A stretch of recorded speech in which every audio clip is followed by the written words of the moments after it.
didn't work. I'm just kidding. Merry Christmas, Tommy. Merry Christmas. So you may be wondering, what is it we're doing here? What is it we're doing in general, really? Is it all just a mindless void?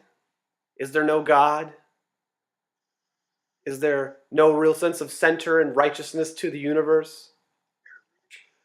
Perhaps the sun was not placed here simply for our existence. The trees and leaves were not given to us as a gift. Or perhaps there is something, a speck of hope, a light at the end of the tunnel, which could lead to something more fruitful. These are the questions one asks on Christmas. And this is what we will be doing, I think, in a way, in the next hour and a half. But most importantly, what the hell are you talking about? I have no idea. Isn't there like a letter that you can open with or something? Did somebody write in fan mail this week? For those of you who aren't already aware, today is a special episode for multiple reasons. First of all, it's the Christmas episode. Merry Christmas, Tommy. Merry Christmas, Fabrizio. I do want a letter. That's my favorite part of your show, I think, is when your fans write in and critique / tell you what you did well. I don't know. And we have a special guest on today's episode. We have Tommy Mitchell here with us. Hi. Tommy Mitchell, the great Tommy Mitchell. Tommy, you want to introduce yourself to the world? To yourself, really? I don't know. Since you are the one, do it. Really, right. because you are the myself to myself. Yeah. This is a perfect opportunity for you to listen to yourself for the first time. So you'll do this, and then you'll hear it later, and you'll think, "Oh, that's who I am." Interesting. What can I say about myself? I'm 23 years old. I do nothing with my life. And apparently I listen to background noise far too often. Maybe more than any human being that has ever lived. And what are you currently watching, Tommy? What is this? This is A Pistol for Ringo by Giulio Gemma. It's not by Giulio Gemma. Well, it's directed. Did he write this? No.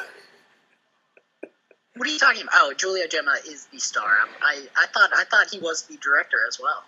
Wow. No, he isn't. Maybe he could have been if he. Who did this one then? This is Duccio Tessari. I can't keep these Italians. I can't keep these Italians apart. Straight. Yeah, this is one of two films he did with Giuliano Gemma. Oh, well, he did more, but I think. But these are the two westerns I know from him. These are the two westerns? Okay. With Giuliano Gemma. The other one. They're both Ringo movies then. The other one is also, yes, The Return of Ringo. Return of Ringo. Which is funny because, again, even though it's called Return of Ringo, the character is in no way, shape, or form related to his character in this movie. Interesting. I haven't seen Return of Ringo. Yeah, in that movie he plays like an I think it was Confederate soldier who was returning home from war. And in that movie he's kind of like a coward, like actually. And in this movie he's more just like very pragmatic and does things for himself. As I recall, he's very resourceful in this movie. He is extremely resourceful. He is kind of like, in many ways, the predecessor to Jackie Chan. Interesting. I almost probably could have predicted that you would have said that. And now the opening credits. Yeah. I don't know how many minutes we are into this movie. We're like 3-4 minutes. We get our opening credits. We finally get credits. With Fernando Sancho. I like when movies do that. I like when movies, they like get you right in. And then they have you guessing as to what the credits are going to look like. Because I think most people who watch movies want to watch the credit sequences. I do too, which has always been one thing about Woody Allen it's a hallmark, but also in some ways I feel like, if only you did more. Credit sequences? Well, because his credit sequences are a hallmark in that they're so unadorned. Well, yeah, I mean, because he's a Bergman fan. That's the joke in Annie Hall is when they're like, we want to go and see whatever the movie is or whatever, and then she's like, it's already started, and she's like, "What? There's like 5 minutes of Swedish subtitles," and he's like, I can't watch it. I have to watch it from start to finish, right?" I mean, the man knows that credits are just as important as the actual opening shot and the rest of the movie. See, this is why I know that's whenever one I. of the geniuses of Woody Allen. This is why I know whenever I talk to you, I don't need to plan ahead. Why is that? Because of what you because just... I can just because I know exactly what the hell you're talking about. And Yeah, I can, that too. That kind helps. of riff off of it. We can kind of riff. It's kind of like maybe this I'm, is like maybe I'm actually jazz. stretching. Maybe I'm stretching for the stupid show that I'm on. This is like jazz, though. When you and I are together, it is like freeform jazz. It's like I'll play the bass, and all of a sudden you'll take the lead, and you'll play that sax. Like, well, you're not a sax man. You're more like a clarinet guy, and you just play I it. I thought of myself as a piano player, like Thelonious Monk or something like that. Oh yeah, like Thelonious. I've always thought of myself more as a Charlie Parker. Charlie Parker. Yeah. All right. I can see that. It also should be noted this movie, like so many of these great spaghetti westerns, the music was designed, of course, by Ennio Morricone. I was about to say Sergio Leone. I think a spaghetti western. I think one of the I mean, like, there are rules to genres, and I think one of the rules to being a spaghetti western is that it has to be scored by Morricone, right? I mean, like, that is basically a law. So this movie, it has to be Italian or Italian and German money, made in Spain, correct? Correct. Featuring mostly European actors, but every once in a while they'll throw in a random American B-list American actor. Not even B-list. It's like C-list. Yeah, like C-list. Well, except for Jack Palance. Jack Palance is not B-list on anyone's. Sure. At least not to me. Sure. I don't actually think I know Jack Palance as in the Big Knife? The Big Knight? I'm not sure I've Big seen Knife. The Big Knight. Knife. Clifford Odets. I think I've seen that. You see, I was recently in Italy, and I recently wrote a letter to you saying that we need more Italian, talk about more Italian films on this program of yours. I know nothing about spaghetti westerns. I know virtually nothing about Italian cinema. So I don't believe you. What's that? I don't believe you. You don't believe me? I don't know that much about Italian cinema, honestly. Well, I think what I know is what I've watched with you. So I feel like for the most part, outside of America, this is the country where I know the most about their cinema. Because I've always been obsessed with the Italian sense of style. Mm-hmm. The sense of style, which is not something that is a camera trick or a kind of instrumentation or a kind of... It's just a simple, the deft touch of everything being just good enough. Do you know what I mean? Where the costumes are just good enough to be believable, and the actors are just good enough to fit the roles, and everything is always at least just good enough. Interesting. Things are never mediocre in Italian cinema. Things are always like at the bare minimum. Okay, you look and you think, oh, I'm gonna get a product. I'm gonna get something that actually could pass for a movie. I think I know what you mean. There are certain I don't know if types of people. There are certain races of people, I guess, who just inherently understand, or maybe nationalities is probably the better way to put it. There are nationalities that understand what their character is and what their movies look like, and I think the Italian cinema definitely knows what its national characteristics are. Just watching on the big screen. Just watching this movie for, I don't know, maybe the fifth time for me. It's amazing. I've noticed much more the blocking and the camera movement in this movie is so succinct. Mm-hmm. It's always the camera. It's always moving exactly where it needs to be, and you always get exactly the information. But it's never confusing. Like, where are these people? No, you know where everything is, really. Sure. Yeah. And everything is set up so well, and it's so well timed. It's just, oh God, this is the mark of a. And the costumes, like I said, you always know who is the big baddie and who are the other baddies, and I think that's generally true. I think, well, I mean, I can't speak to this one. I watched this one with you, as I recall. I don't remember exactly what our circumstances were, And we had a great but time. I feel like we did. I feel like we always do. But this one I don't really remember as well. I remember it being Comedic? not exactly what I expected. Well, Can you hear me? yeah, I can hear you just fine. Well, I mean, it was sort of odd. I mean, I think it was probably the first time I experienced a spaghetti western that was, I don't know, like, Comedic? well, comedic first of all, I guess, but also, Because it's I mean, funny. it sort of wasn't as like deadly serious As you know, thought? as like I kind of as like I come to expect spaghetti westerns to be. And so I mean I don't know this one very well, and I find it an oddball. But like when you're saying like the way that camera is set up and all that kind of stuff, I think probably my favorite spaghetti western would be The Big Gun Down. Who I forget who directed it. That's Incredible. that's Sergio Solima, I believe. Okay, thank you. The opening Anytime. scene of that is incredible because it's oh god, what is that American? Lee Van Cleef. Lee Van Cleef, thank you. Who he's like in front. He's like tracking down these three guys or whatever who robbed a bank, and he's in front of them, and they don't know that. And then he like sets up these bullets for each one of them on this log, and it's so perfect. They're perfectly placed on this log, and like they, it aligns perfectly with their bodies. And you just know for a fact that each one of them is going to die, in the next 2 seconds, and it's incredible. So yeah, that's my spaghetti western experience. We saw one more movie together, another spaghetti western together. We saw two more.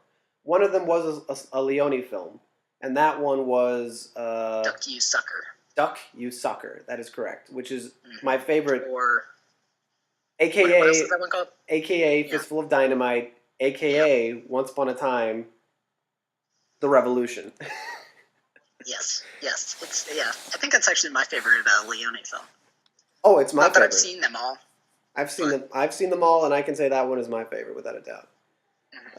He does it for me. He's one of those guys who does it for me, and that movie is. I love it for how basically I could sum up my whole political stance in life on that movie. If someone were to ask me what are your politics, I'd say just watch Duck You Sucker, and that'll tell you what my politics are. I know that may sound obnoxious, but it's true in the sense that movie is a cynical look on how awful revolutionary uprisings can be.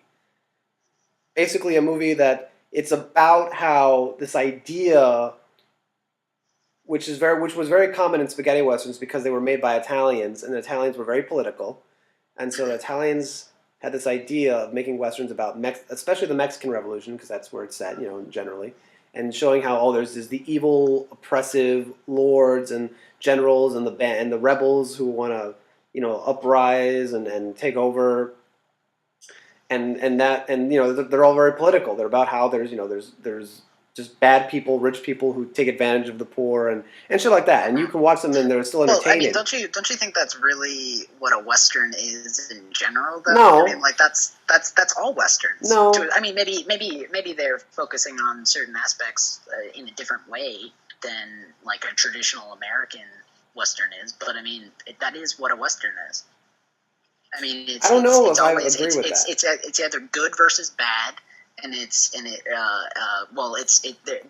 dichotomy of good versus bad is always set up, but it's always in terms of, say, the law and the bad or the cowboy bad person, who's coming in shooting up the town, or it's like the rich people who are coming in and trying to take over this land, which is going to be developed for a greater use in the up and coming America that is expanding in the Horace Greenlee go west young man type of way. I think what you're talking about is broader in terms of the Western genre than just the specific spaghetti Western. I mean, that is probably one of the things we're going to talk about in this, right? What's different about a spaghetti western um, than a normal western, There's a right? lot of things we could talk about here. There are some things I want to highlight about this movie, but I would do certainly want to bring up just the one other film we saw together, the last spaghetti western, which was a Django Kill, Kill. which was The title rings a bell, but I that don't movie was a think I remember. surreal kind of nightmare almost. Hmm. That was the one. You'll remember this. That's the one where they kill the guy. The main character is presumed dead, but then two Native Americans find him half dead, and they almost kind of resurrect him. Okay. And then there's this town that they go to, like where the people are just fucking weird, and they find out that a guy's been shot and he's got a golden bullet inside of it, so they rip him open to get the gold. I don't think I've seen this You movie. saw it with me. We saw it together one night in your bedroom. It's true. And we both Okay. agreed Yeah. this is a weird movie. It doesn't really ring a bell, but I mean, I guess I believe you. Oh, I believe. we should I mean, rewatch it sometimes I then. think you have a better memory than I do. We should But rewatch it then because that sure, movie is, I mean, it sounds great. Honestly, if it's a weird western, I love those. I love those. But Yeah, yeah, this movie it stands out for a lot of reasons. First of all, tonally, it's a comedic film, and you know that from the opening of because course. because the movie begins the first shot in media res. We have two guys who are in the middle of the street of a western town, and it looks like they're about to have a gunfight because they're holding their hands out, and the gunfight stands. But then they just shake hands with each other and say, "Oh, Merry Christmas, so and so, Merry Christmas, Frank. Yeah, you too." And you instantly realize, oh, this is not going to be that kind of. That's Duccio's way of letting you know, yeah, this is not going to be that kind of movie. And it is funny. I mean, maybe it's a little too short of like a shot or a They sequence should where have, yeah, people are they should going have like to be. elaborated on it. Well, yeah, I think they should have elaborated on it too. But also, I mean, like that's kind of what is also really funny about it is that it doesn't. It looks. I mean, you get the impression that they're going to duel, but also the shot size and how close they are together also Yeah. gives it away immediately. It's like, wait a second, this is even if they didn't shake hands, if they actually did duel, you would be like, wait a second, this is the weirdest, this is the funniest Western I've ever seen because they're like 2 feet apart from each other. Like that's not a Western. You don't do that in the Western. You got to stand like 30 paces away. So these films were Italian made, usually in Spain, in the desert, Almeria, right? Almeria, and you'll see there's a lot of dubbing in these movies. A lot of dubbing. The only other industry I can think of where I immediately recognize the dubbing is Hong Kong action movies. Your other favorite My other favorite genre of films. genre, Spaghetti national genre. westerns. Yeah, my favorite national genres are spaghetti westerns and Hong Kong action movies, without a doubt. Yeah, yeah, yeah. And then, Polish art house is a third, if that even could be called a Yeah, genre. that's definitely a genre for sure. Yeah, It's a blanket term for sure. just about anyone in Poland who ever made a movie. Odds are it was an art Yeah. house movie, Yeah, yeah. unless it was I about a can't. wedding. Well, I mean, honestly, I don't know Polish cinema very well either. But I What can't do you imagine. know? I don't know anything clearly. But Polish. I mean, Look at that shot. are there great Polish genres? Are there great Polish Look at that genres other shot than with the It is a sheep. great shot. It is a great shot. Yeah, I don't need to comment on this. This is background noise. This is true. What you were saying? Are there any other great Polish genres? I mean, is there? Italians got Polizei and Giallo, and they've also got spaghetti westerns. And then they also have art house and neorealism. I can spout off a lot just like off the top of my head, but I mean, like a Polish cinema, do they have these? No. Well, it's different. Polish cinema has always Established. been, because for as long as Poland has had cinema, Mm-hmm. they've How pretty long much has that been? been under Soviet control. How long have they had cinema? Well, they've had. You could argue that the first great Polish movie was in the silent days, obviously, but uh, you can almost definitely you can argue that basically the national cinema of Poland was formed after World War dominion II. over the USSR happened, And so what you get is this kind of national cinema, which became a priority over a commercial cinema. Commercial cinema Sure. didn't really happen. I mean, the commercial cinema that happened in Poland was the commercial cinema of just the USSR, which was just propaganda, social realist films. Sure. Yeah. And those films kind of, they are what they are. They're about people who are almost always farmers, Hmm. probably Well, let me tell you, farming. the Soviets probably made better versions of them Yeah. than the Polish did. Well, they probably made the versions for the Polish people. Yeah, exactly. They're farming wheat, most likely. There's a boy who can Yeah. sing. There's almost always some boy who can sing very well in a social realist film. This is interesting. Anyway, so they didn't really have. But what they did have were really when they had really interesting filmmakers. They had a really interesting political movies or social films. Almost always, the great Polish filmmakers started off making films that were social commentaries. Yeah. Andrzej Wajda, Krzysztof Yeah. Kieslowski, Yeah. Zanucci, all of them, Yeah. they started off with films that The were like greats. socially conscious. Yeah. And then they moved into weird shit. Almost always, they all did. Excuse me, experimental shit. Oh, right, It's experimental not shit. weird. It's experimental. We're living in a different world today for Brazil. This movie It's not the proper nomenclature. that is not the proper nomenclature. This movie is a Christmas film. Do you have any favorite Christmas films? Any films that you have to watch every year on Christmas, Tommy? Actually, I was thinking about that. I don't think there is really. I mean, I think whatever's on TCM is pretty much what I watch. Whatever's on my channel, my initial channel, TCM. So there was a great debate in the film community about a specific film. Wait, I don't want to talk about that because it's stupid. That's a stupid question. You don't even know what I'm going to ask. Die Hard. Of course, Die Hard is a Christmas movie. It takes place on Christmas. Even the Most Def character talks about how his music is Christmas music, so it therefore is a Christmas music. The Mos Def Christmas character movie. who is not Mos Def? What? Was it not Mos Def? No. Was it not Mos Def? I always thought he was Mos Def. Maybe I'm wrong about that. What year was that movie made? 1988 or 89? Mos Def was around. Mos Def was Most Def around. Mos Def was not rapping in 1988. Well, he was acting in movies.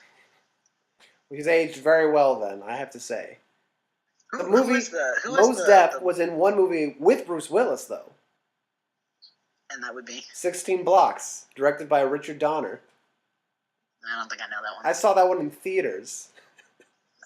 Badass. It's a movie where Bruce Willis is like ass. kind of like an out of shape, close to retirement schlub of a cop. Okay. And Mos That Def sounds about right. is a witness to a police shooting. And Bruce Willis has got like, oh, I gotta protect this witness now from the other cops who are my friends. And it's like an actual like tense action movie. Okay. And Richard That Donner's sounds like every action movie that's like feel good. Though. Yeah. Is it good? It is good. I like it. Yeah. Okay. Richard What's that called Donner again? makes great. What's it called? 16 blocks, because they actually have to. That's the amount of blocks they have to travel. So you think, oh, that's not a lot. It's just 16 blocks. They even say in the movie, you just got to take them 16 blocks to the other precinct. Yeah. What other movie does that? Where they're like, oh, you just have to go this far, and it's really short, but it ends up being really long. There's a lot of movies I feel that do that. I feel like there's a lot of movies that do that, but I feel like there's one specifically that I should be able to pinpoint like perfectly, but it's not coming to me. Let me think about it. And I'm probably Anyway, Die Hard is definitely is that a Christmas movie? Die Hard is definitely a Christmas. Would you say it's one of the greatest Christmas movies? I don't know if it's greatest. What the hell does that even mean? Christmas movies are not interesting. The only thing interesting about Christmas movies is how they all take or how Christmas affects what's going on in the movie. That's the only interesting part about it. But as a genre, as a whole, I don't know. It's not even a genre. It's just like a type of movie. And I think it's stupid. Oh, but that being said, I do like The Shop Around the Corner. Slubich. Which I guess in a way is it becomes a Christmas movie. Well, I mean, because it takes place during Christmas time. Not the whole thing, though. Yes, it does. I'm pretty sure it does because, well, I mean, I guess it takes place in like Czechoslovakia or Poland or something. So Poland, I think. It's cold. It's cold there, so you automatically think, oh, cold Christmas. cold and Christmas. Does that make sense? I don't know. It turns into Christmas, so we can call it a Christmas movie. That's a Christmas movie. This is a great scene in this movie early on where we establish really what kind of person Giuliano Gemma is.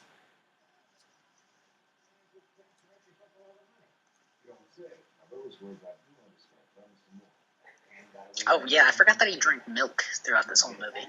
Which is a great character. Yeah, that's good. That's a good. Yeah.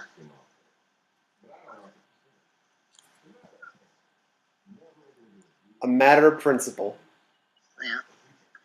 30%. Remember, we'll get back the other 70%. A matter of principle is in every Western. I think every Western has that line in it. Right? Have we already run out of things to talk about? I'm slightly ashamed. No, don't worry. We haven't run out of things to talk about. I just wanted to play the scene a little bit just because Giuliano Gemma just chews it up. It's amazing, even when he's dubbed, I think he's really quite spectacular.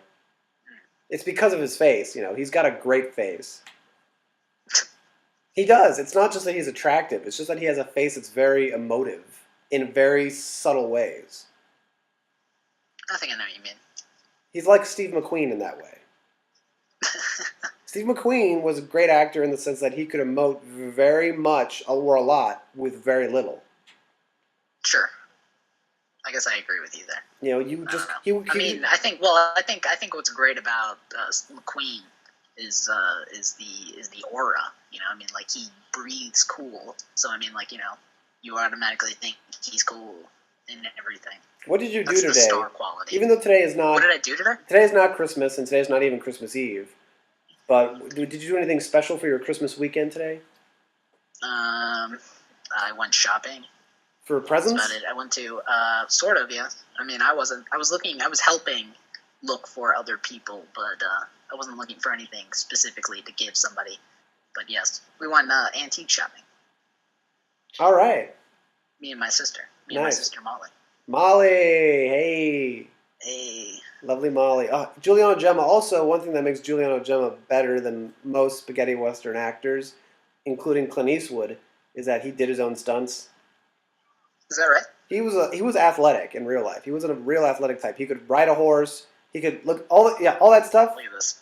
All that stuff he does. That's just he can do that. He's just athletic.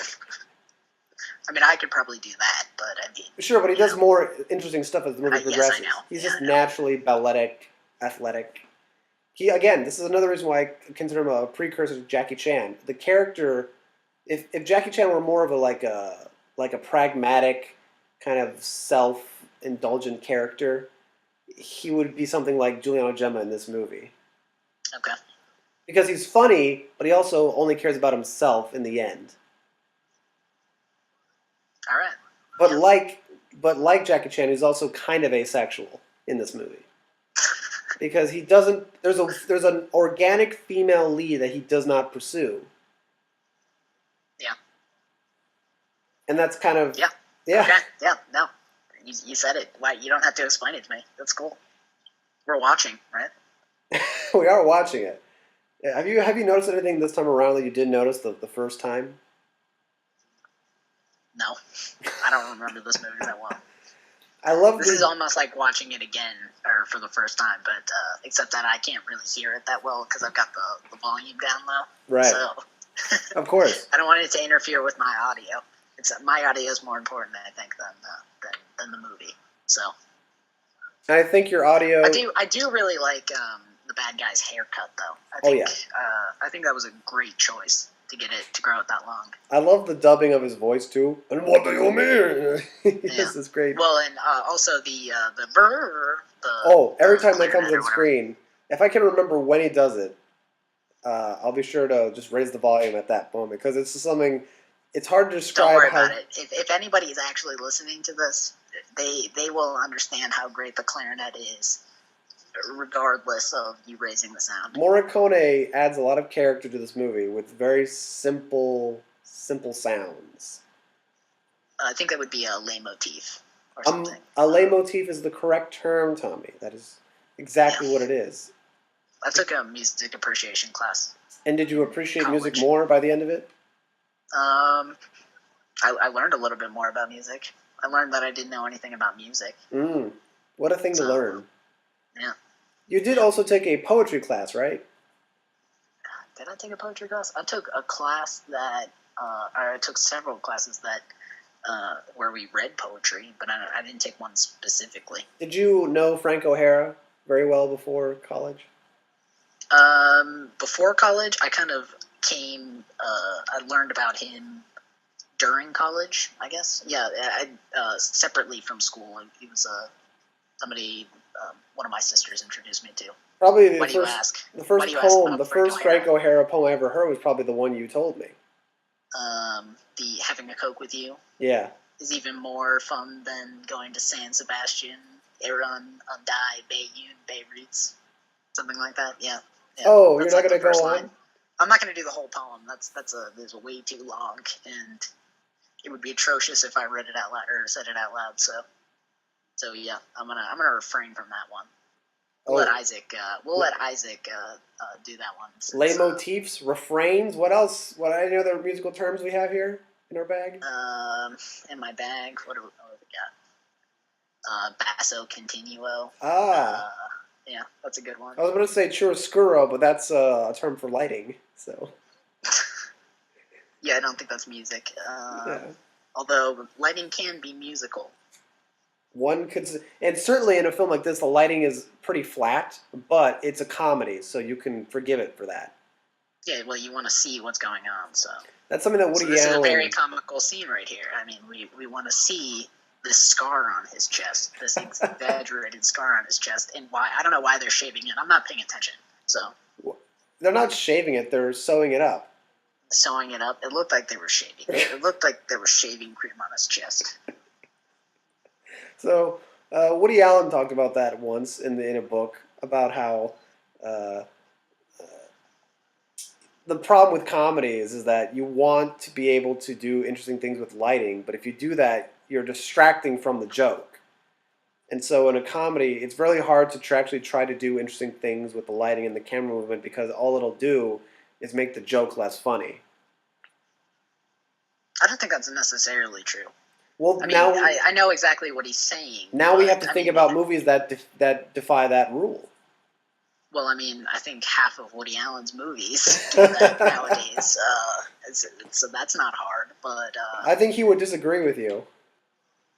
I mean, don't you think? What is it, Manhattan, where they go, him and Diane Keaton go through the museum? I think it starts raining or something. Yeah, and they go through the museum, and they're like looking at like planets and shit like that. And it's completely dark. You can't see them at all, but you hear them. Mm-hmm. I mean, like I don't remember exactly what they're talking about, but I feel like that's a funny scene. Look, here's the thing. I would agree with you, but Woody Allen loves to talk down his own movies a lot. Well, I know he does, but I mean, he's not. It doesn't matter. It doesn't really matter what he says about his own movies because he's got no frame of reference on those. So we are more correct than he is about his own I have movies. finished the book. I read a book of interviews with Woody Allen. And I finished it, and I kept a tab on all the good pages where he says something really good. And I'm thinking of one of these days, just to give you a heads up, one of these days I'll do an episode of this background noise where we're watching Woody Allen movie, and I'm just going to read directly quotations from the book while talking about Woody Allen, because there's actually quite a few, there's a lot of gold. There really is a lot of gold in that book. I'm sure there is. I mean, one thing he says that I'm sure you will not necessarily appreciate, or maybe you will appreciate it, but something that you'll certainly understand why I bring it up is he's talked about how oftentimes, he says how sometimes he'll make a movie and people will like it and he'll be surprised by that. He'll think, oh, they like this movie, and sometimes the opposite happens. And the movie, a comedy where he honestly felt genuinely shocked that a lot of people didn't like or they didn't talk about was Hollywood Endings. Because Woody Allen says himself, that's probably, I thought when I made it, I thought this is probably one of the funniest comedies I've ever made, or this is one of the greatest ideas I've ever come up with, and yet no one went to go see the movie. And he says, I'm certain if more people actually went to see it, they would have liked it. That they would appreciate it more. Yeah. If people had actually gone to see it, I like that movie. That's not one of my favorites, but it's not one of my favorites, but I do like it. It is funny. it's definitely a very funny movie. The But I thing don't think it's is, not one of his best. the thing is, you could argue that any one of his movies is his best because Yeah, I would agree with that. he's a man for all seasons in a way. Even though his films have a very specific style to them, which is him, his tone of voice, his cadence, they all do have a uniqueness about them because he doesn't make the same Individually, movie twice. you mean what? Wait. You mean you're saying that each movie has its own individual thing, but then he puts his own stamp on it? Like Birdman, yes. Yeah. Bergman never made the same movie agree. twice. I mean, yes and no. I mean, like they're dealing with very. I mean, you could say for this. They just did the clarinet thing. Yeah. You could say the same thing about Romare too, except that they all look and sound alike, and they feel like they have similar characters. But they're all different, but they're all the same because they're made by the same person. Exactly, I can differentiate movies by these directors, but at the same time, I still kind of see it as one continuous thing. You know. So there's just a whole lot of gems in that book. I will do a whole episode just for that one. I look forward to that. That sounds like an amusing episode. He has a lot of insightful things, a lot of humorous things, but also some serious things to say. Sure. Have you seen Wonder Wheel yet? I haven't seen it yet.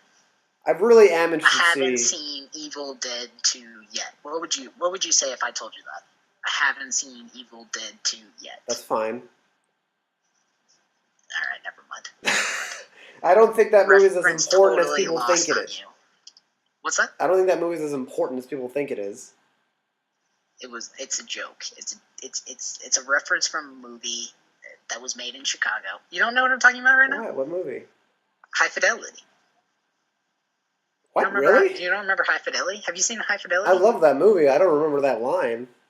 He's like trying to figure out what the word "yet" means because he's trying to figure out if his girlfriend is if she wants to sleep with the guy that she's left it for. And she says, "I haven't slept with him yet." And so he's asking, basically, would you say that I want to sleep with this man, or is it I would have done it already? You don't remember that? No. It's one of my favorite parts of the movie. Clearly, I need to rewatch it. You need to rewatch this movie. Look at him do a little dance on the table. I sound like an idiot already. So, wow, yeah, he's a good tap dancer. Clearly. I wonder where that woman came from. She just kind of appears and goes. So, I saw 2 movies today. Yeah. That I had not seen before. So the first one I watched today was an animated film called Coco. Coco. Is that the new one that's about El Dios de los Muertos? Just say it's about the Mexicans. Just say it's about the Mexicans. It's okay. Well, I don't know that for a fact. Oh, who celebrates Dia de los Muertos, Tommy? I believe the Mexicans. Exactly. Although I did take a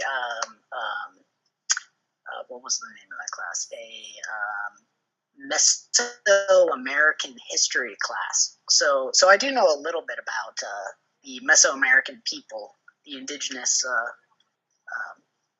South Americans in the world, I should say. I mean, although it wasn't really a history class, so that's fine. So yeah, I had that going for me. But yeah. But yeah, I saw that. And I don't think we really learned about. What did I learn about? No, I said I didn't really learn about El Dios de los Muertos. I learned about people in oppressed situations. So. Oh, yeah. There's nothing more oppressive than just being in Mexico. Yeah, I guess that's right. I wouldn't know. But anyway, yeah. So you saw that movie, okay? And it was okay. Yeah, you're right. Okay, the next movie I saw was a film called Heavyweights. Do you know what that movie is? Yeah. Do you know what Heavyweights is about, Tommy? You didn't tell me what it was about, but you did tell me that you saw this one, actually. I should have guessed. Heavyweights is a movie which is about, it begins with a boy on his first day of summer. The school year has ended. And we get the sense that he is a bit of a loser. A little bit of a loser. He goes home. Several things happen to him on his way home, but he goes home to Jeffrey Tambor, who is his father, and some other lady, and they say, there's a man here who's here for you. He's your guest. And there's this guy who is one of the guys from Oh Brother, Where Art Thou? Not John Turturro and not George Clooney, the third guy. I know exactly what you're talking about. Yeah. His name escapes me though. Okay, that dude. He's the father. No, he's not the father. Jeffrey Tambor is the father. Jeffrey Tambor's the father. He's the visitor. The man who comes and visits. Okay, he's the man, and they say, we got something we want to show you. And they show him a video of a camp. Apparently, I guess they want the kid to go to camp. It paints a lovely portrait, this camp. But then he finds out at the end, oh, this is a fat camp. You want me to go to fat camp? And so the boy ends up going to fat camp, Camp Hope, where Kenan Thompson, a young Kenan Thompson. Oh boy. And I mean young. He's like a teenager in this. This is like all that Kenan Thompson. Yeah. Pre all that. Well, actually, you don't remember. This is pre all that. This is like, wow. When was all that came? When did that come out? When did that come out? I mean, that would be like the mid '90s, mid to late '90s, I guess, right? Yeah, he's young here. He's like a teenager, so. Well, I mean, he was a teenager when that was. Sure, but I'm just trying to figure out if he was older or younger. Anyway, the point is, I can't give you a definite answer. And he's Kenan Thompson's there, and they meet their. This is pre-Good Burger, Kenan Thompson. Oh yeah, this is definitely pre-Good Burger. Okay, yeah. Well, that's all we got. Yeah, pre-Good Burger, of course. Of course. And so they become friends, and he becomes friends with all the fat kids. All the fat kids love the fat camp because it's actually a really groovy camp. They have a good time there. They just hang out and have fun. They hide all their snacks, and they have these interesting. On the first day when they all go into their camp, into their lodge, their cabin. Their cabins, yeah. The first thing they do when they meet each other, they all they say, "Okay, guys, time to unload," and they take out all their hidden candies and sausages and all the fucking stuff, and they have the most interesting places where they hide the food in their rooms, and it's just but it's actually like charming. The movie is not insulting to fat people. It's not like it's it's actually just charming. Oh, these fat kids, they're endearing.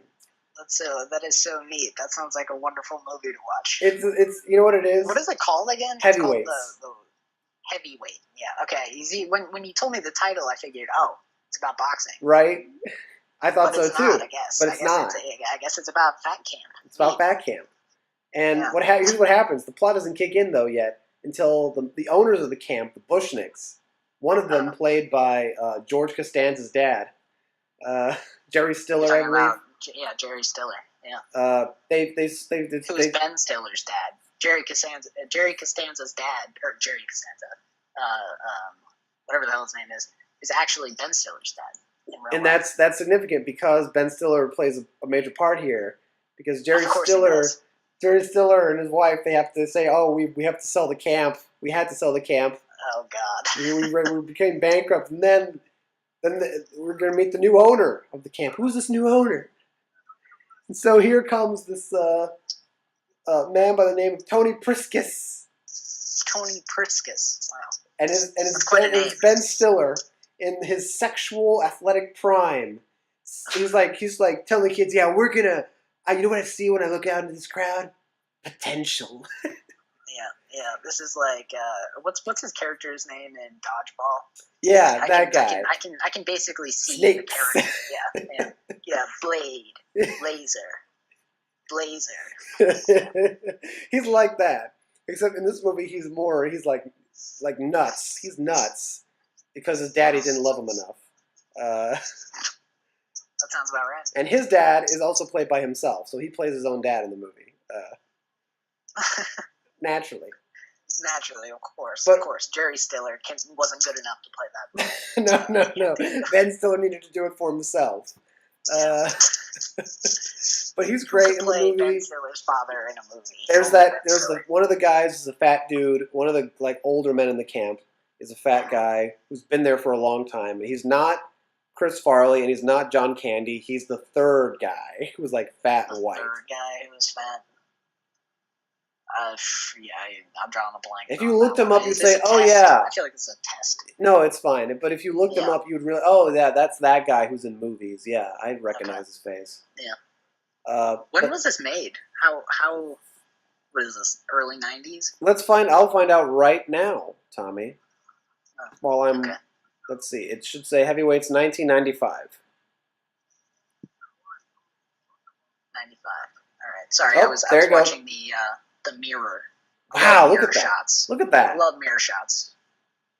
Isn't that a great shot? Mirror shooting, I should say. I love mirror shots in movies, but I also love when people shoot people with a mirror. Wasn't that just a great shot, though? Yeah, it is. It is a great shot. It pans to the woman getting shot, and then it just zooms out, and you see the boy's face. Yeah. That was like a painting, a moving painting. It is a painting. I mean, it's painting with movement. Yeah.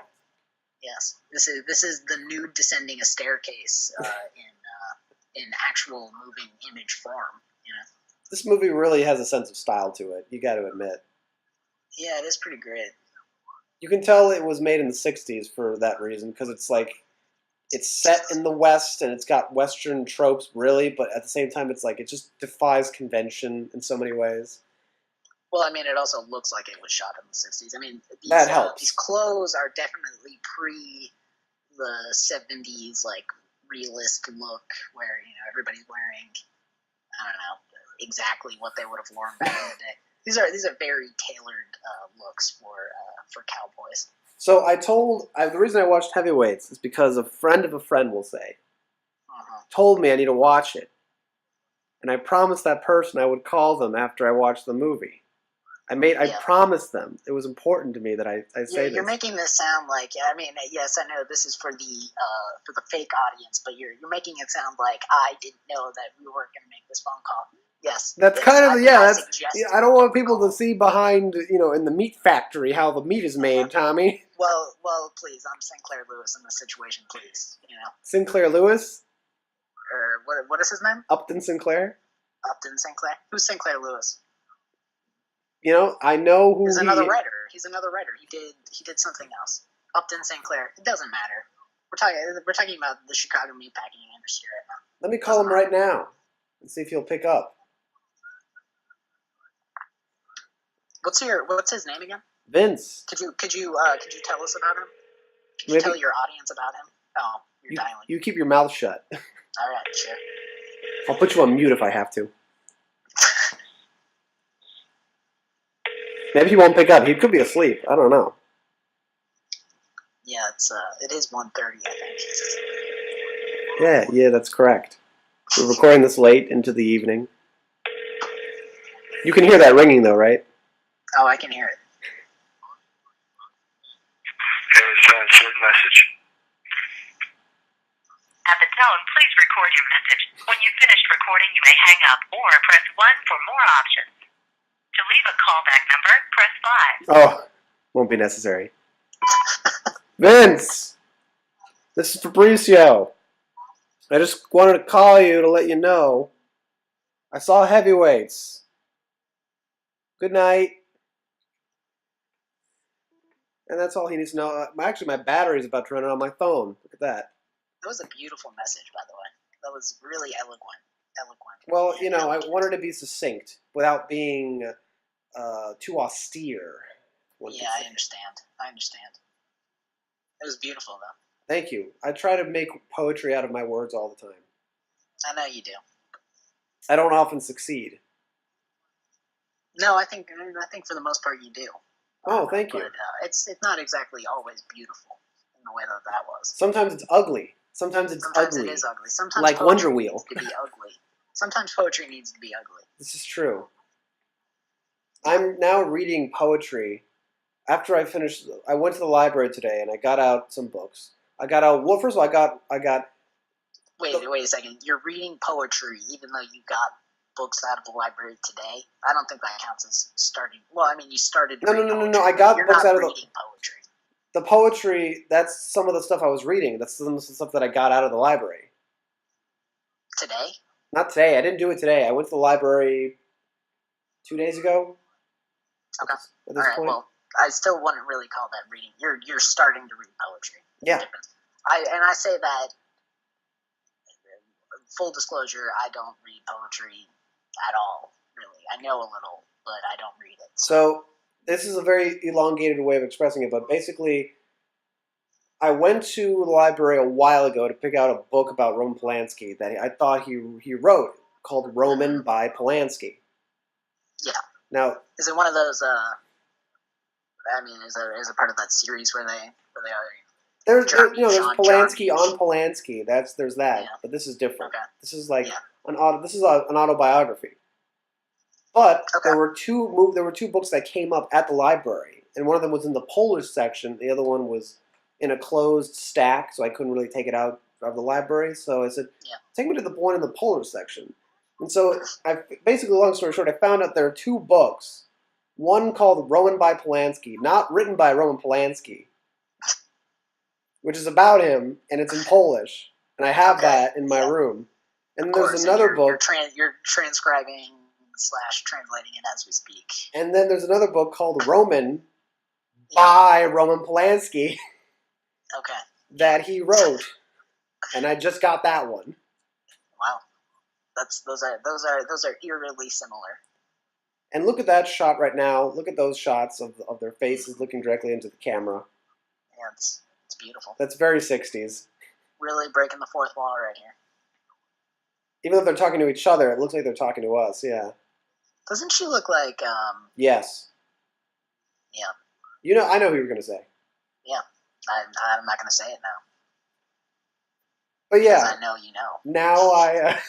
Now I'm going to start reading about Roman Polanski. I can't wait. A friend of mine read the first page before I even opened it, and he said, "Oh wow, this is a really good opening." And I thought, "Great, I can't wait to read it." Actually, you know what? I hate that. I hate when people do that. When you're planning on reading something and then they pick it up and they start reading it and they're like, "Oh yeah, it's pretty good." A friend of mine actually, I got the and you'll love this because you love Spike Lee. I got the Spike Lee joint where he talks about. It's a book where he talks about how he made his first one. What's that one called? She's Gotta Have It. She's Gonna Have It. I think where he talks about how he made that movie. And a friend of mine, which is still one of his best movies, took it from me. Yeah, it is. It's a great movie. It's a really great movie, actually. And a friend of mine took it from me and started reading it. And I think he got about halfway through it before I realized that he was reading it. And he was like telling me all about it. And I was like, you know what? Fuck you. And I haven't read it. I haven't picked it up since. I'm a little pissed about it. So partially, I'm reading poetry because I want to expand my knowledge, because I feel like I've never given poetry a fair shake. Does this have anything to do with her song? Part of it, thank you for completing my thought for me. Part of it was, Herzog himself says, if you want to be a filmmaker, you do not need to watch films. You need to read.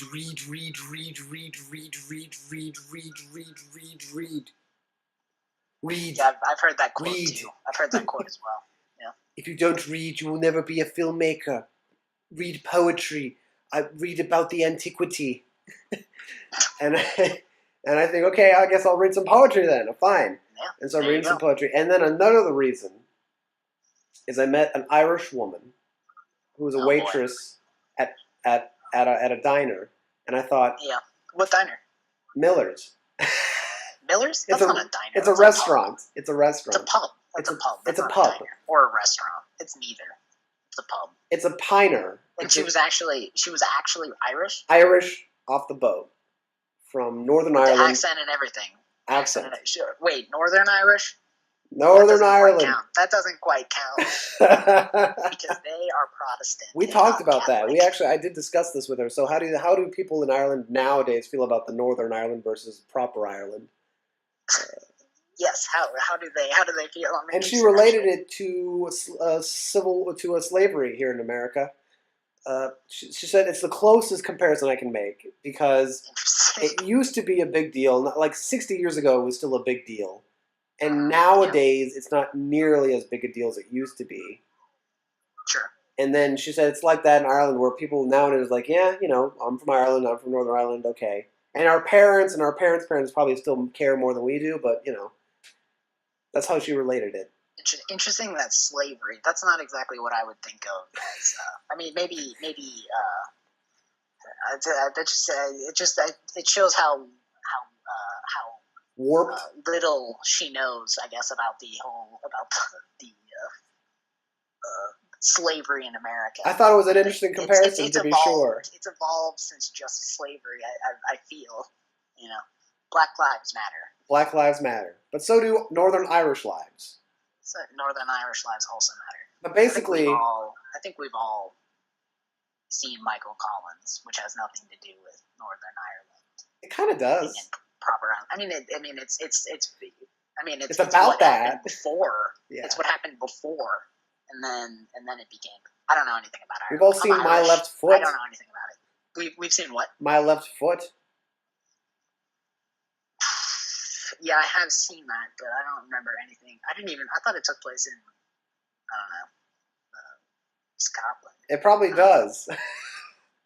Interchangeable cultures, I though. I think that movie was shot in Australia, though. But basically, My Left Foot? My Left Foot, yeah. It doesn't matter, because he won the Oscar for it, which is stupid, which makes it a stupid movie. But basically, he's playing with a banana now on screen. But basically, God, this is actually a really engaging sequence. But and it's just his hand. Can we let's pause. I was just gonna say. Let's just talk about in general when movies make plans in like the sand or whatever, or like I was watching within the last week or so Rancho Notorious.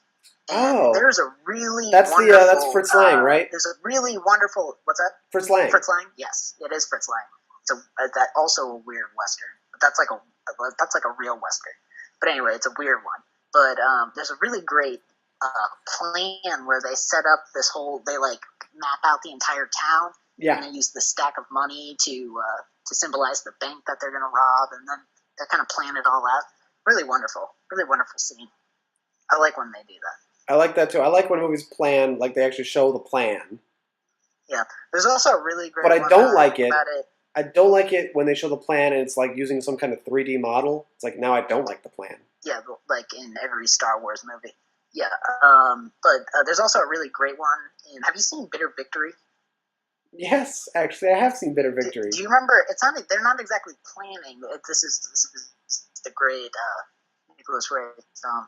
They're not exactly planning, but I feel like there's like a soldier at a bar, and he's talking about like a battle that he was in or something, and he's using his fingers and hands as he morphs them into like tanks and airplanes and shit, and then he's like describing what's happening in the battle during this whole. It's a wonderful scene as well. I would search that one out if I were. Where do they make 3D plans in Star Wars? I don't know. It was just an example. Of course, you would bring that up after I said it. Anytime you bring up Star Wars in any way, I'm going to question your. Don't they show you? Well, I mean, I'm talking about like the most recent one that I've seen, which was probably The Force Awakens. We don't count that one though. That one is. I know we don't. But that one is not real canon. I don't care. This debate doesn't interest me, but I'm pretty sure, maybe in Jedi too, that they show you like how the Death Star was this big, and then the new one is like 10 times bigger. They don't. They show that in The Force Awakens. They don't show that in Return of the Jedi. I think they do. They mention that it's bigger in the opening text crawl, but they don't. I think they actually show you. They don't. I'm pretty sure they actually show Tommy, you. They don't. Whatever. I don't care. I can guarantee you that they don't, because I remember those movies like the back of my hand. Sure, I know you do, but it's stupid. In fact, I'm probably going to watch them sometime this weekend, if not next week.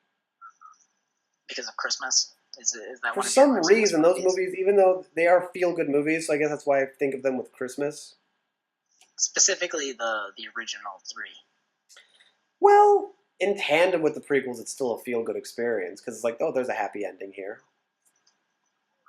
I don't know. I mean, I think Revenge of the Sith is pretty upsetting. It's pretty. Well, I'm not upset. If I were a kid watching that movie, I think I'd be pretty upset by Well, that. I wasn't upset because I thought he murders kids. That's great. I've always wanted to see that in a movie. Killing younglings. Killing younglings. It is wonderful. It is great, but I mean, I love that scene. appreciate that I now. love that scene so much. Master Skywalker, there are too many of them. What are we going to do? I love it. Yeah. That Yeah, is it's a good great. scene. That It's a good moment, scene. the moment I saw it in the theater, when I saw, oh my god, he's gonna kill them, I thought that's great. I wish we had seen, actually got to see him striking them down. I think it would be more effective. I think George probably thought if I suggest it, then I can get away with it, but if I actually show it, it'll be considered poor taste. Yeah. I don't know. I guess I could go either way on it, but I would generally I prefer when you suggest things rather than show it. But I think it would really show Darth Vader. Darth Vader is a big enough character that you should show it. Maybe. And then have him scream out no. Yes, of course, yeah. No.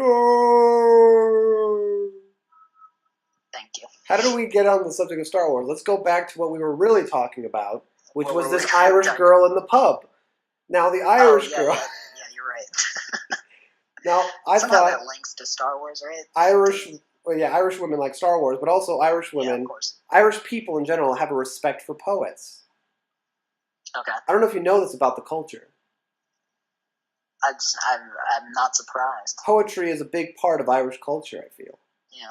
They are a great many... Specifically, Irish poets like James Joyce or something like that. They have a respect for... Obviously, they have it's many really great Irish poets themselves. Sure. Many of the great poets are Irish, but also they just have a respect for poets in general. They think it's a noble profession, a poet. Mm-hmm. And so the moment I actually met an Irish person was the first time I ever thought, you know what?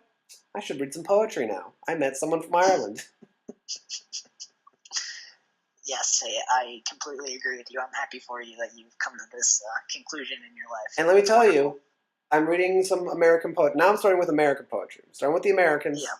And I'm going to move. You understand the language. I get it. Yeah. And then I'm going to move into the Europeans. Read some German poetry. Eventually. Interesting. Well, I understand that you should read it in German then, because translated poetry is atrocious. It shouldn't be done. It's a crime against humanity. It's difficult because it's one thing when you're translating prose because you have to worry about what something literally means.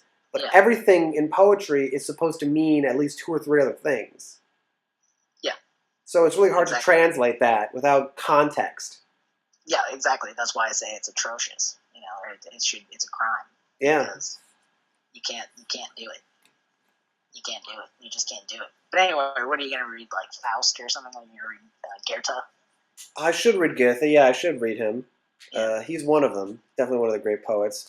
I've always wanted to read Polish literature in general, but I never knew how or where to start with that. I'm sure there's some great poets from Poland. I'm pretty sure that every Polish filmmaker is a poet. Not a poet with image with his movies, but also I think they probably all just wrote poetry. Yeah, it's wonderful. I know Werner Herzog wrote poetry, and I've read some of it. Is it good? It's pretty good. It's certainly good enough where I think, I could read more of this. Mm-hmm. Is it as Herzog is a filmmaker who I don't quite know how to describe his movies. Is that how you would say his poetry is? Is it undescribable? No, I would say it's Herzog-esque. Yeah, which you have to give him the esque because it's hard to describe. Right? I guess. Well, in his movies, how would you describe Herzog movies? I would say Herzog movies are described by the conflict between man and nature. And that's it? That's the simplest way I can describe Herzog movies. They're movies that are directly related or directly want to observe the relationship between man and his environment. And nature, yeah. I would agree with that, but you can say that about so many other people too, I assume. Yeah, but he specifically deals with that. That's the thing he cares about the most. And part of it's because he's German. Germans love Die Natur. Part of it is he personally is just kind of a wild man who's never able to stand still for too long. Yeah. part of it is that he's naturally attracted to very interesting people who are very much not normal. I guess is what I'm. The simplest way of describing I know it. exactly what you're talking about. Yes. And so it just so happens that all these things come together to make films that are about. A perfect example, of course, is the famous Fitzcarraldo, which is a movie about a man literally trying to haul a boat over a hill. Over a hill. Yes. And then consider Burden of Dreams, the documentary making of the film, which is about a man trying to haul a boat over a hill. It literally is, yeah. So that's. Do you remember MIP 1? Yeah. That was one of my ideas. Is that we would do a Fitzcarraldo. Somebody came up with an idea and it was like really bad, and I said we should just Fitzcarraldo it, and I think Dale kind of loved the idea because it was just like take the boat and pull it up the hill. We did that. I remember. I don't know what that means. Our idea was literally that we have two people I thought it was a great line. who go out on a boat, and then at some point they have to haul it up like a hill. They just take a boat and they haul it up. We couldn't find out a plot to match, but we thought that would be just a neat thing. Well, I think the problem is that Chicago is so flat. I mean, it'd be really easy, There's nothing interesting and easy in pulling a boat over flat land. We'd have to go to Michigan or something. We'd have to get. That's pretty flat too, I think, from what I understand. Okay, Wisconsin. I don't know. I don't know anything about. There's got to be some hills somewhere in the Great Lakes area. I'm sure there are, but I don't know. Oh, this is the party. I didn't realize. We've seen a lot of this movie. We have seen a lot of this movie. This movie is just breezing on by. And I love how her dad wants to fuck this woman, and the woman is kind of into it. Yeah. This is a nice shot, though, too. Of just two of them? Yep. Look at her. She's like, yeah, I see what's going on here. And she doesn't look like Natalie Wood right now, but she did earlier. And you see, it's amazing that, again, I said I knew who you're talking about, and I know who you're talking about. I really did. Yeah. Because it's that apparent.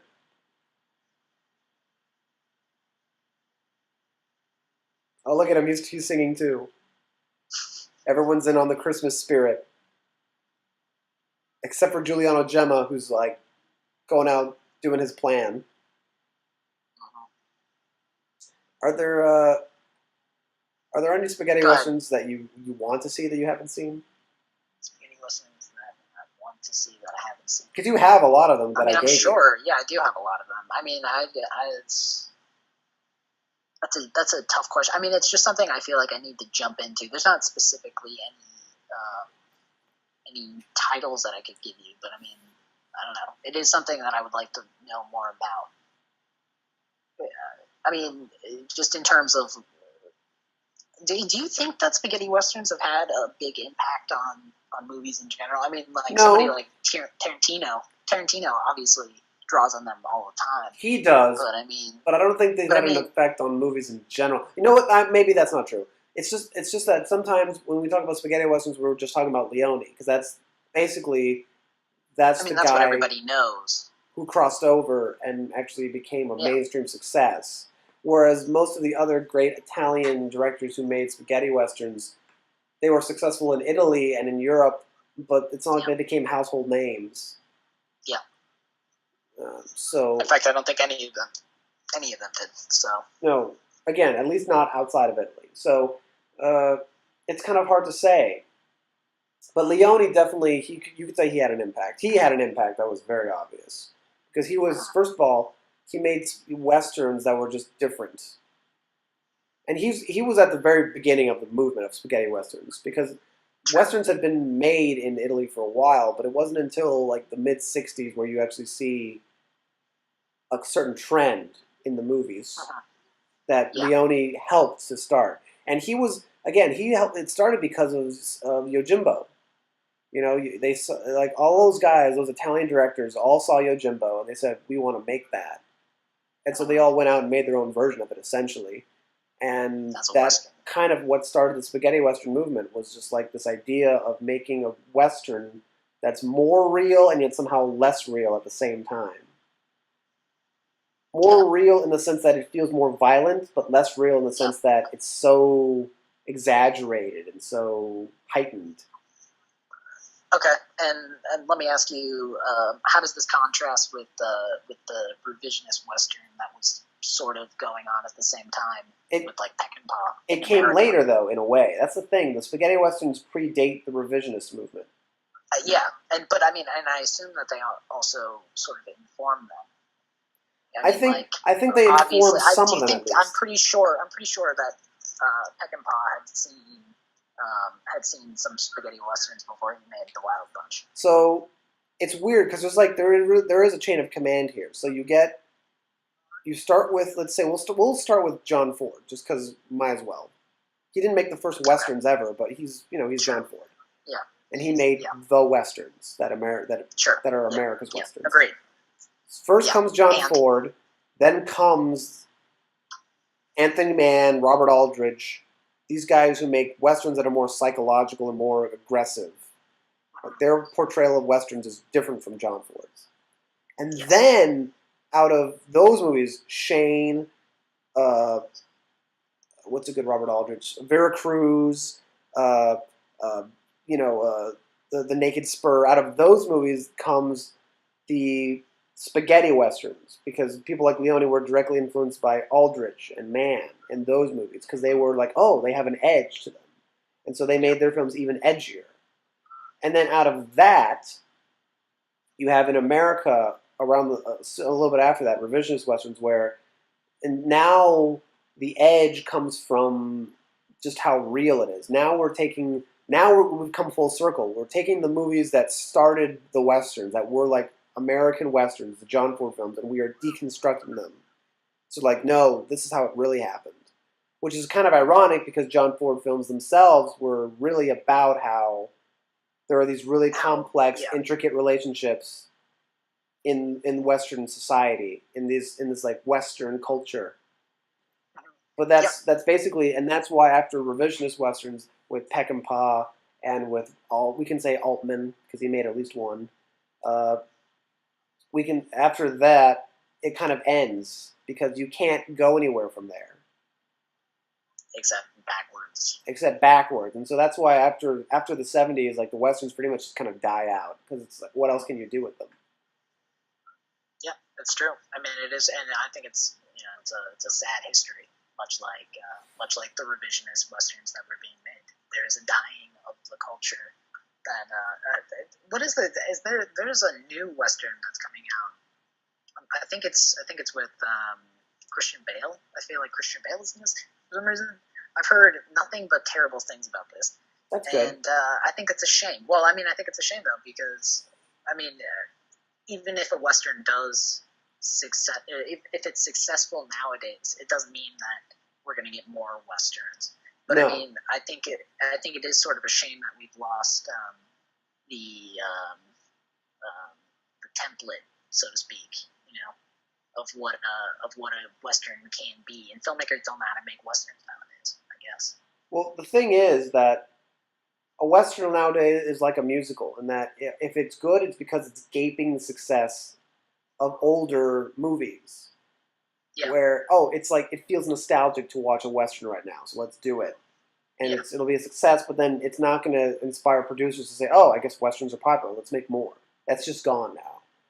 And also, outside of, we'll say, Tarantino. Well, let me ask you: do you think then that it should die? That Western should die? Well, it's just not.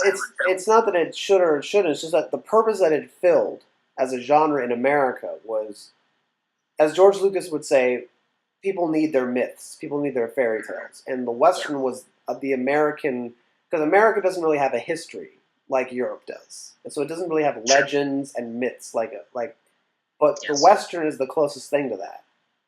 And so, in a way, it was the void of, just our own fables and myths and legends really all came out of the Western. And then after a certain point,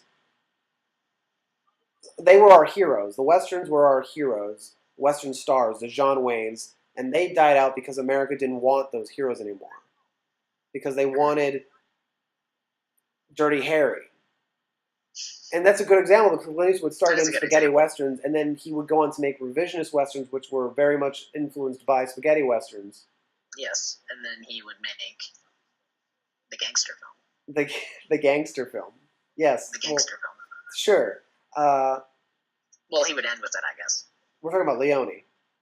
Yeah. I was talking about Eastwood. Oh, I thought you said Leone. Well, he would star in Leone films, Eastwood. And that's when he started. He started in spaghetti westerns, and then he would go on to direct his own revisionist films, which were very much influenced by Leone. Yeah, for sure. And then he became the kind of the action star of the '70s, the star. But that's where America was going. America didn't really want that kind of cookie cutter great hero anymore. They wanted something with an edge, someone who's more of an anti-hero. And so once you got that, the Western, and at that point, America in the '70s, they didn't trust their government, they didn't trust their leaders, they didn't trust anything.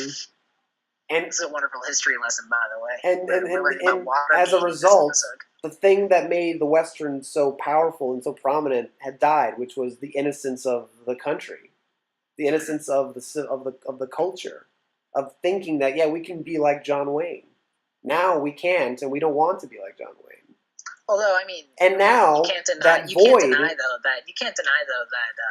Ford was changing his, well, not his views, but he was morphing as an artist, so to speak. Yeah. And the later John Ford westerns are very depressing and some of them psychological. It's true. He's still making, because even into the '60s, in '62 he makes Two Rode Together, which is actually just one of my favorite westerns of his.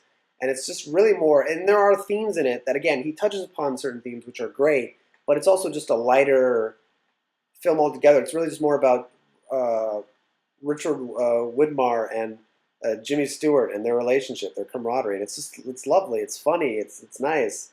But so it's not like he gave up. There's this general conception that somehow John Ford just became really cynical and depressed over time. And I think it's not that he became more cynical. He always was. I think it was that's because he was always that complex. Sometimes he was an optimist, sometimes he was a cynic. And the films reflect his complex view of America, because they're not all, like, people have this idea that Native Americans are just universally portrayed badly in his movies, and it's not the case. Yeah. If you watch it from like Fort Apache, you think, oh, I get I get why they're, because Henry Fonda is the one who's in the wrong. And the Native Americans are just doing what they think is right. Like, if you're gonna do this, we're gonna have to retaliate. We have no choice. It's like, and John Wayne says, it's better if we just like live with peace with them. Let them do. Don't. It's like, and so in different movies, it's different. In a movie like Stagecoach, you can say, they're the villains, but then you look at a film like Two Rode Together, and that's another good example. They're not villains. They're or in Wagon Master. In Wagon Master, there's this lovely little exchange with the Mormons, and when they encounter, I forget if they're like Cherokee, or I forget which tribe they're supposed to be. But basically, or Navajo. I think they might have been Navajo. But basically, which makes sense, it's the Southwest. So they encounter them, and then they say, one of them translates. He says, "Oh yeah," he says, "White men are thieves," and then they say, and then they mention that they're Mormon. They say, "Oh, Mormon," and they say Mormon are still thieves, but Mormon are little thieves compared to the rest of the white men. So they are welcoming us. They're inviting us to their tribe tonight, to their village. And I thought, well, and then they actually have a dance. They have a native dance, and it's such a funny scene, but also a beautiful scene. You think, oh, there's a connection here between the Mormons, who are outcasts, and the Native Americans who have been mistreated. Who've been mistreated, and that's his movies are lovely in that way. That's what makes John Ford so wonderful to watch. You can't watch just one film and leave it at that. You have to watch the other ones and realize there's a range here. There's a whole picture he's painting over the course of 50 movies, not just one. And like I said, the void that appeared after that sensibility died has kind of been replaced now with superhero films. That's what they are I guess that's true. And we can argue all day about whether or not any of them are any good, if there's quality, if it's even comparable to quality. But basically, that's the void that they're filling, is that same thing. This mythology, yeah. But it didn't exactly morph into that directly from the revisionist from the. No, it took a while to get 70s. there. I mean, it kind of took a while, but it went through what, the 80s action film. Yes, the 80s action film was pretty much the Western. And then you get Batman in, what, 90? 89. 89? Yeah. Yeah, there you go. So yeah, that's really the first. Well, it's not the first successful superhero film because Superman was like 76, 77. Sure, yeah, but it's really the start of the, dare I say, modern. Dare you say? Dare I say? But yeah, certainly Batman in '89 was the first time I think that Superman set the template for superhero films in terms of origin story and just the tone. But I think what Batman did was it made it so that, there's leeway. This is not just a one-off thing. You can actually do things in a superhero film that you can actually expand upon, and you can experiment in some way, or you can add a personal touch to it. And so, like, now it's a genre legitimately, and whereas before it was like a gimmick almost. Although it's interesting because, I can't say that I've seen all of the comic book movies of today, but it does seem they're generic. It doesn't seem like it seems like they're trying to take the touch out of it, the personal touch out of it. Well, they feel generic because often they're all made by basically the same company, which is Disney. Well, that's what I mean, and that's what I mean. It's they're taking the director's voice out of it and putting their own voice in it. And you can say the same thing about Star Wars too, I guess. I'll try not to. Here's the thing: you haven't listened to the last episode I did with Isaac. We talk about Last Jedi a little bit, so we don't need to discuss it here. Well, but this episode's coming out on tomorrow or on Christmas Day, right? So, yeah, something like technically, this is the next episode, right? No, because that one's already been released. So. Oh, that one's already been. Oh, okay. You just haven't seen it yet, but it's out now. Excuse me. Yeah, you'll understand when you listen to it. I'm a terrible fan since I haven't listened to all. You haven't been able to jump yet. Space and time to listen to something. Yeah, exactly. So you're a terrible fan, and yet you're the only fan we've got. Exactly. And now you're a co-host. I'm not a co-host. I'm a guest host. So it's now it's kind of like a masturbatory thing. Oh yeah, please explain. Because now you're listening to yourself. Oh yeah, you're participating in the thing. Well, when you actually start getting fans, if you ever do, maybe you should invite them on too. Maybe they can become guest hosts. That's not a bad idea. If they have something interesting to contribute, I'll be sure to attempt that. Okay. I've got. There was a segment I think that Isaac pulled where he did porn parody titles or something like that. Yeah. For Close Encounters of the Third Kind. I don't have a porn title, but I've got I think a pretty good Christmas movie title that could be like a great horror film. I think it could be a great horror film. I Saw Mommy Killing Santa Claus. I think that needs to be turned into a film. I think it needs to be a Giallo picture. I think it needs to be a Giallo picture. I think it'll be like Thelma and Louise, where like a young girl comes down and sees Santa Claus raping her mother, and then the mother kills. Don't you think that sounds about right? I think that's great. Awesome, Tommy. I love that idea. Write it. I can't write that. Yes, you can. That's not in my wheelhouse. Yes, but it is. I came up with the idea. Yes, it is. So maybe I could write it. You could write it. I know you could. I have faith in your abilities. Thanks for bracing up. That was nice of you to say that. Let me tell you. I read the thing that you sent me today, by the way. Oh, yeah? Yeah. How'd that go? Well, you should read. I sent an email back. Oh, did you? Oh, okay. I haven't looked at it. Check your fucking email. Moral of the story, people, check your emails. Okay. What'd you say? Is it good? Was it good? It's very short. It's not long. Oh, okay. All right. Because you asked me a very simple question. No one's going to know what the fuck we're talking about when I upload this, so let's just get off the subject. Who cares? I don't think most people know I mean, honestly, I'm the only person who listens, and I don't know what the hell you're talking about, and I know you, so. You're So gonna like if it. anybody actually listens to this, who cares? They don't care at this point. That's true. So. I don't know. They're here because it's 2 a.m. wherever they are, and they have nothing better to do but to listen to us. Listen and watch just images of this film for an hour and 35 minutes. Which is not the worst way to spend an hour and 35 minutes, I think. I could think of worse ways, I guess, but I don't know. This movie's almost over, and let me tell you, it's a sweet, satisfying climax we're reaching. Mm-hmm.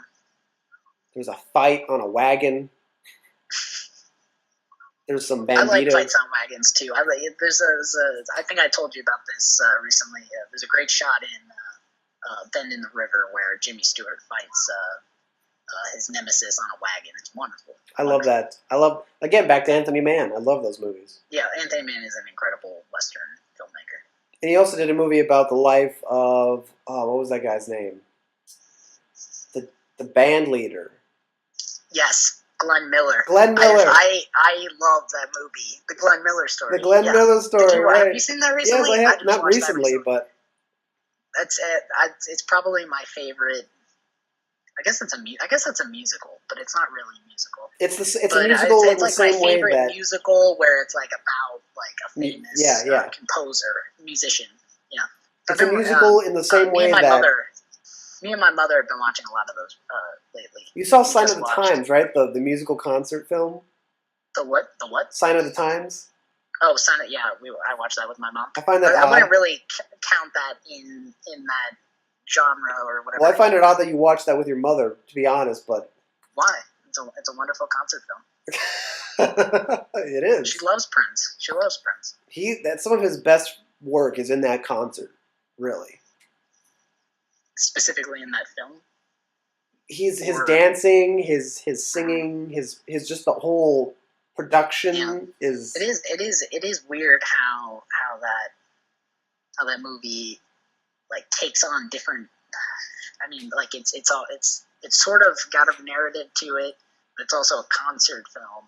But then we see like weird like dream sequence things. I don't know what to make of that movie, but it's kind of incredible. It is very Prince. It's Prince's directorial masterpiece. Yeah. Of course, it has to be about him. Under the Cherry Moon. So. Oh, Under the Cherry Moon is also brilliant. I'm sure. You should have made more movies. You should have made a movie starring Madonna. He still can. He's dead, but he still can. Well, in many ways, he'll always live on. Mm-hmm. And now our female lead is reunited with her lover, who has been completely useless this whole movie. He has been useless this whole movie. Isn't that another great thing about this movie? Just dump him, he's the sheriff. He's supposed to be the hero, but in this movie, he's just like on the side. Exactly. Yeah. That is a typical spaghetti western thing there. Mm-hmm. They are subverting our expectations. Sheriffs in spaghetti westerns are almost always inept or corrupt. And as they should be. And in this movie, the sheriff's a good guy, but he can't accomplish anything himself. He has to get Giuliano Gemma, who's essentially a man for hire. It's really wonderful. Yep, there he goes. And I love this because I remember at this point in the movie, he has was it one bullet left or something? Oh, here, yeah, it's just something like that. Yeah, it's an amazing sequence the way they do this.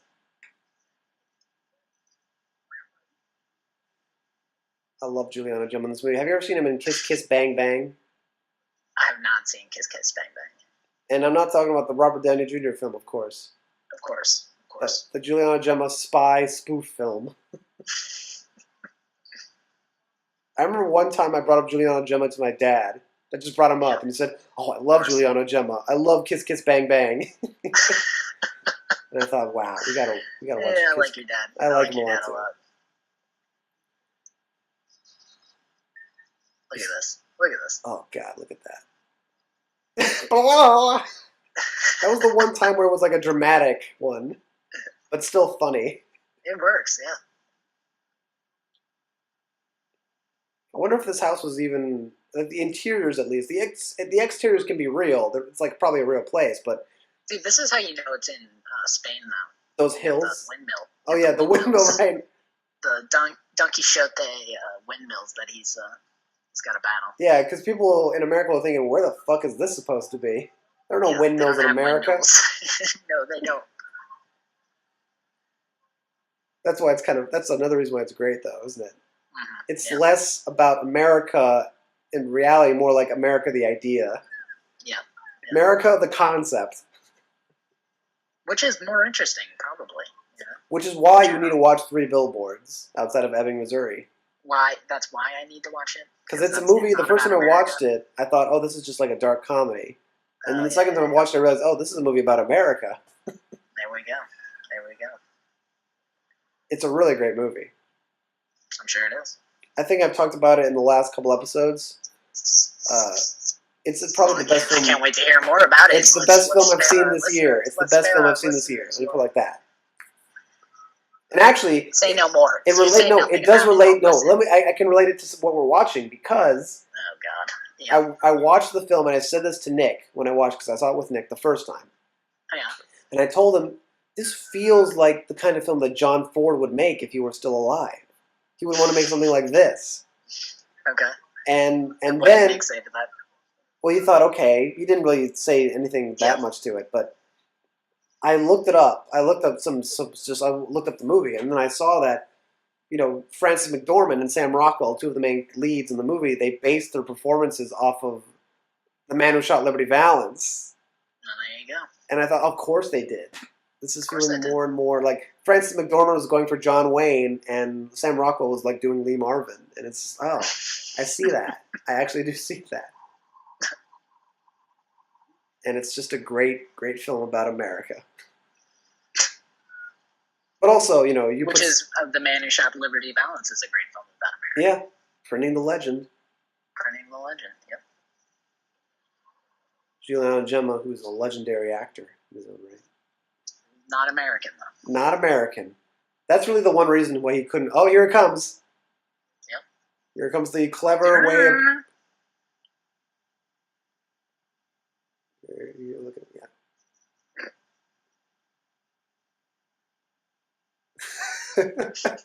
He's just tuning up the band there. There's Jesus.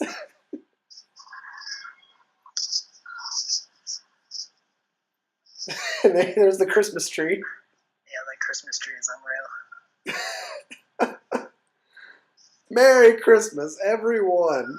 Yeah, this is a pretty good movie. I like it a lot. It's a shame. I'm going to have to watch it again without you talking down my neck the whole time. So, well, I've yet to actually listen to background noise with the actual movie playing. I haven't done it yet. It's not necessary. I feel like maybe I should. I feel like most of them would be kind of out of sync anyway, so. I'm sure they would, but I don't know. Did you listen to the one I did about Heart of the Dragon? No, I haven't. Okay. That was going to be the one that I did it, but I haven't done it yet. Well, now you've got 4 to listen to if you count this one. I'm not listening to this one. This is Well, you've got 2 others to listen to then. 3. You still have 3 others to listen to. Well, maybe I'll watch the movie with those then, and then end my experience of this podcast. I'll never listen to another one ever again. Of course, now that you've been on it, the standards are that low. Yes, they are. You would never want to be a member of a club that would have you as a member, and you would never want to listen to a podcast that would have you on as a guest. I understand. When you are the sole listener, yes. And now, Juliana Gemma rides off into the sunset without a girl, without the money, really. He's just the satisfaction of a job well done. He really is Don Quixote. He is, in many ways, fighting his own windmills. He's not very old, though. He's pretty young. But that's why he's a young Don Quixote. He's a man in his prime who's a romantic. Yes. Deep down, it doesn't reveal. This is a great music, too. This movie has great music in general, yes. All right, well, I guess that's it for background noise. There's really no way. There's never a good way to end this. We fucked it up. Yeah. Well, I All guess this is Fabricio signing off for Tommy Mitchell. Have a Merry Christmas, and I'll see you New Year's.